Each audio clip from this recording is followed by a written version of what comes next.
Okay, we are live, but I'm going to let it breathe just for a very, very brief moment while we bring on our Facebook community here at the Frozen Rope inside the Jazz. Looking for 3 green check marks, and I got it. So, welcome in, everybody. This is the Frozen Rope Podcast. I'm your host, Chad Jensen. With me is the deputy editor of the Frozen Rope, Patrick Byrnes. And tonight, Pat, is an auspicious night. We decided to wait till, normally we go live Tuesdays, 5 p.m. Mountain Time. We decided to kick the can down the road by one day because we're like, hey, there's a game, an important game That's Wednesday right. night. So here we are. First things first, though. How are you feeling, brother? And we got a few talking points we're going to get to, kind of previewing tonight's game. But how are you doing, and how are you feeling about tonight? I'm excited. I think just like all Jazz fans should be excited. I don't know if anybody really knows what to expect tonight. I think we know who the starting five is, but other than that, I'm really excited to see how the chemistry works, and it should be a close game. It should go down to the wire. So we'll see what happens.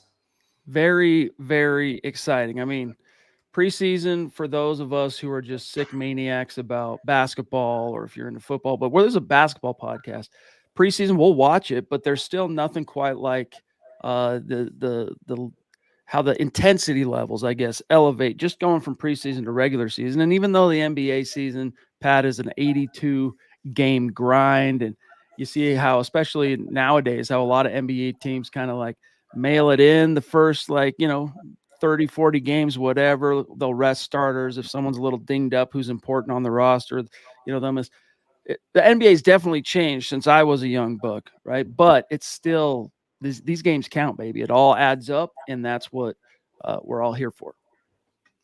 It should be fun. Yeah, I mean, game one. I don't know if Jazz fans remember last year, but the Jazz shocked the NBA with the season opener of a win over the NBA champ Denver Nuggets. So, we got off to that 10-3 start. Nobody expected it. So I don't know what to expect tonight, to be honest with you. I could see the Jazz winning. I can see Sacramento winning. I just, with so many different players involved, and, the juggling of the starting lineup and the guard situation, we'll see what happens, but it's going to be fun for sure. A couple of quick hellos in the chat. We do this as a live podcast because we want to hear from you guys. So, Car Wash Channel, good to see you tonight. Key to victory, we need to score 3-pointers. Okay, we'll circle back to that. And play defense. Copy that.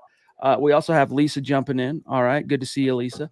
Let's get to some of the topics for this evening. Jazz Kings. First things first, what should Jazz fans be watching for? Give us a storyline that has maybe been on your mind throughout this summer that we're all now going to start being able to get a beat on, seeing how it's at least going to begin to come out in the wash opening night. Yeah, there's probably about 10 talking points we can go through, as far as things to look for, because there's a lot of unknowns with, what's going on with Utah going into game one. But the first thing I'm looking for as far as the key to Jazz winning, and I've talked about this in earlier articles, I thought that Chris Dunn should be the starter. And for the main reason why is because you want to align Chris Dunn's minutes defensively with, Sacramento's, best player. And some teams, it might not matter. Maybe their point guard or their shooting guard isn't the most dynamic offensive player on the team. But that's not the case with, the Sacramento Kings. Like, if you're going to want Chris Dunn to start a game and have him on the court, 80% of the time that, De'Aaron Fox is on the court, this is the game you want him to start. So I am looking to see if Talen Horton-Tucker and Jordan Clarkson can somewhat contain, De'Aaron Fox. In my opinion, he's probably the second or third best scoring guard. Yeah. Create his own shots, create his own offense. You're not going to be able to hold him. He's going to get 25 points no matter who's guarding him. But, if I wish Chris Dunn was starting this game. Maybe he will. Maybe Hardy will shock us and put him in the starting lineup. But the first thing I'm looking for is, can Horton-Tucker and Jordan Clarkson somewhat contain or make life a little bit difficult for De'Aaron Fox? Dude, I'm starting to have flashbacks. Remember that stretch the Jazz went on last year where point guards were just scoring 30, 30, 30. And it's like, the Yeah. ones and twos, like forgot how to play defense, and Yeah. but you gotta assume that Will Hardy and his staff recognized those lapses and how it created vulnerabilities on the Jazz half court defense. And yet you look at the starting lineup, or at least what has been reported as the started lineup, and you don't really see any defense at the one or the two. I mean, at least with Horton Tucker, you have some length, but like Jordan Clarkson, what in the face of De'Aaron Fox, man, it's actually a little Yeah. bit concerning. So we just got to hope, I guess, here, Pat, that you're right, that Chris Dunn maybe in this game especially sees an uptick in minutes, maybe as the second guy at the one to hit the court or whatever, because this is one of those matchups where the opposing point guard could just go off, or guard. Yeah, totally. Like that's if I'm going in to win this game, done starting. Like I'm aligning his minutes with Fox's minutes, 80% of them, and that's probably not the case. So I expect De'Aaron Fox to have a pretty good day. Another thing that I'm looking for, or I'm going to keep my eye on, is how well the front court meshes. You got Walker Kessler, you got John Collins, who strengths are rim rollers. And they're athletic. They can finish at the rim, lobs at the rim. But if we're being honest, you only need one rim roller on the court at the time. So I want to see how the chemistry is with those two guys. John Collins does have range. I think 3 or 4 years ago he was a 40% 3-point shooter. So he has it in him to be able to space the floor, but that's another thing I'm looking at, is I want to see how the front court meshes together. Indeed. Some new blood. I mean, obviously we've come to know what to expect from Walker Kessler, obviously Lowry, the all-star.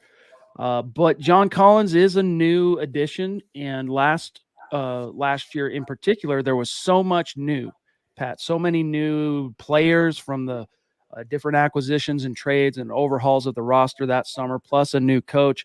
And I think both of us and most Jazz fans were pleasantly surprised with how Will Hardy was able to juggle those new pieces and the novelty of it. And so this time around, yeah, you've got a few more new faces. Mostly, though, it's Collins and the rookie class. And really, we'll see how it plays out in terms of minutes. But there's really only two guys that are heretofore kind of unknown in the mix anyway, that we can probably realistically expect to see on the court, and that's Collins and Keontae. We'll see how much Hendricks plays or whatever, but long story short, that's a long-winded way of me saying that I do have some faith that, based on Will Hardy's track record, that newness, I have some faith on the upside of John Collins hitting the ground running. Yeah, there's going to be some trial and error, and it's going to take a minute for them to really get connected. But it is a concern. It is a concern going into the season. Yep. Because you wonder if those two players complement each other or not. And I'm not saying that they don't complement each other, but proof's in the pudding. It starts tonight. Even if they don't mesh tonight, I'm not freaking out. Yeah. It's one of those things where things take time sometimes, but it's definitely to keep something to keep an eye on. And then the other thing is I think everybody's curious about. This is the obvious. How many minutes is Keontae George going to get? He's the guy that's most likely going to be. Well, I think they want to give him the future point guard. They want it to work out to where he's the future point guard. He's the man. And in preseason he looked good. He only shot about 32% from the field. He probably needs to work that out, get used to NBA play, the style of play. But the Jazz might need to go through some growing pains with him. The question is how much growing pains are they willing to go through? Maybe none. Maybe he, out of the gates, he's just like the guy, and he's the anointed starter 2 weeks from now. But I'm curious, day one, how many minutes Keontae George is going to get. Man, I think the sooner they just bite the bullet on that, the better it's going to be for Keontae and the Jazz long term. Mm-hmm. You can ring around the rosy, pardon me, ring around the rosy, going with different veterans, trying to convince yourself, that's the thing about veteran coaches. Doesn't matter what the sport is, but in pro sports, veteran coaches, they err on the side of veteran experience. Oh, yeah.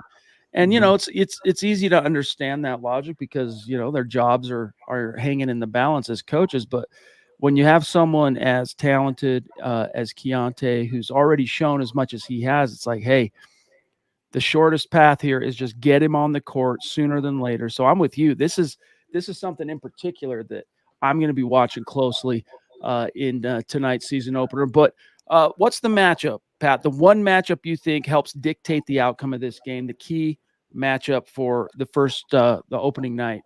I think the Jazz. Jazz need to Kings. contain their backcourt. You got Herder who can light it up. You got De'Aaron Fox who can light it up.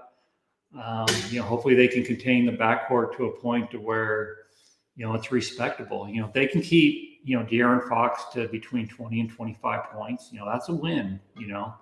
If they can keep Herder, under 12, 13 points, that's a win. You're not gonna shut these guys out. It's the NBA. These guys are too good. But I think that's the key to the victory for the Jazz. They gotta be able to contain the backcourt, and because we know the Jazz can score points. Right. And even looking, I was watching the two games yesterday. I was watching the Lakers. I was watching the Suns. I was watching the Warriors, and I was just thinking, man, the Jazz have a really good bench compared to these other teams. Like the Suns and Warriors bench just look atrocious. And I'm just like, man, they're really bad.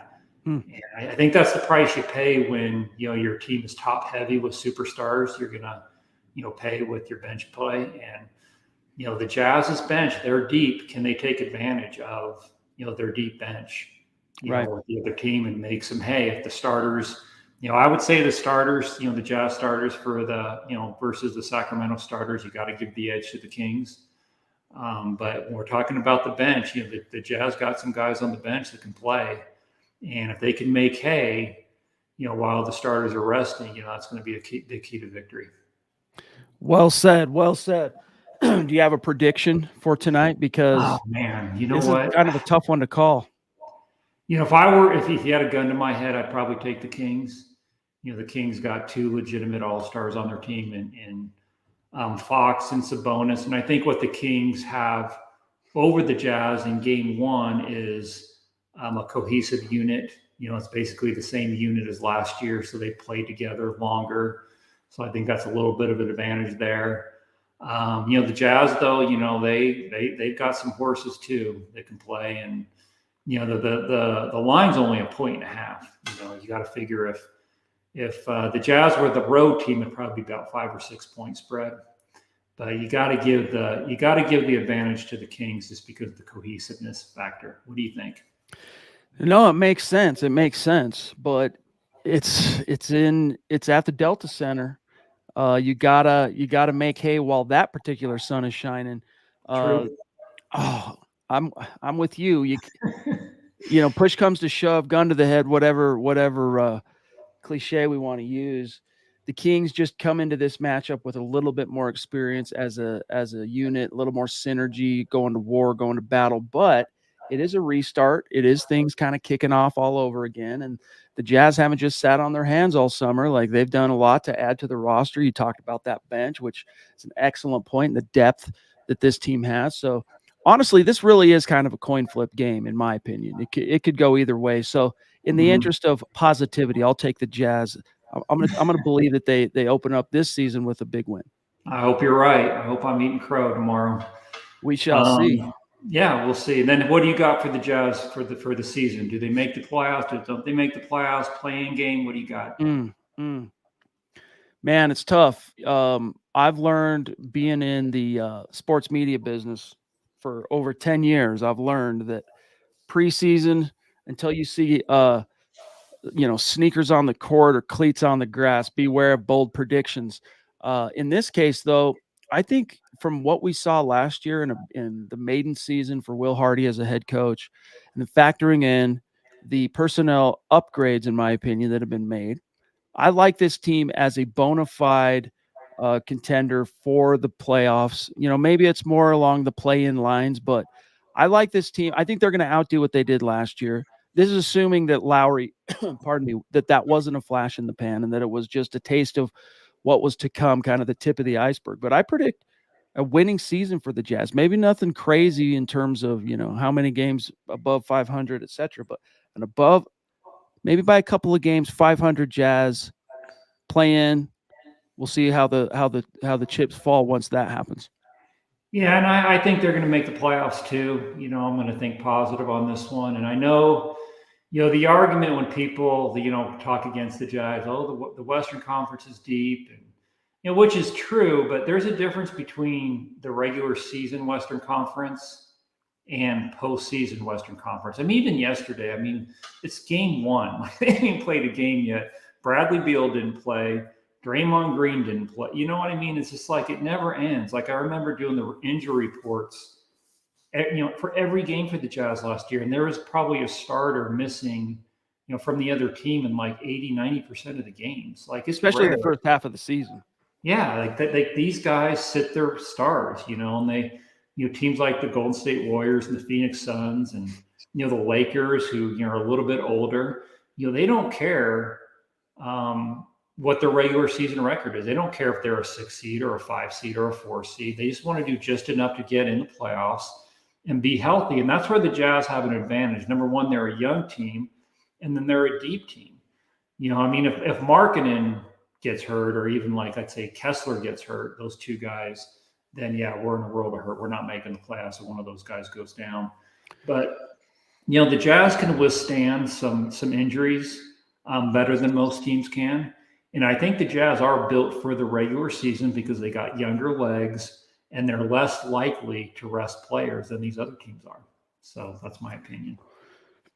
Pardon me. Well said. Well, it's going to be fun to see how it all shakes out. Tip off tonight, Jazz Kings. We're going to start getting some answers to these questions that we've been posing all summer and that we've been posing to each other tonight. It's going to be a gas. We'll be coming to you. Pardon me, a little bit of a frog in my throat. We'll be coming to you again next Tuesday. We might be streaming sooner than that, but for sure next Tuesday at 5 p.m. In the meantime, there's going to be tons and tons of content covering what happens tonight, what happens between all the games between now and next Tuesday. So keep it locked in with InsideTheJazz.com. Easy to remember. Also, make sure you're following my partner here, Patrick Byrnes, on Twitter, X, whatever you want to call it, at PBurnsNBA. You can follow me at Chad and Jensen, and just make sure you're staying in touch with the Frozen Rope Inside the Jazz on Facebook and YouTube and Twitter, the whole 9 yards. So much love and respect. Pat, had a great time. Good conversation. Can't wait to see how it shakes out tonight. And I look forward to doing this again on Tuesday. Yep, we'll see you next week. It's going to be a fun week. Like it's going to be a gas for sure. It's finally happening, Jazz Nation. So buckle up. It's going to be a ride. Can't wait to see how it shakes out. For Patrick Byrnes, I'm Chad Jensen. We'll talk to you next week.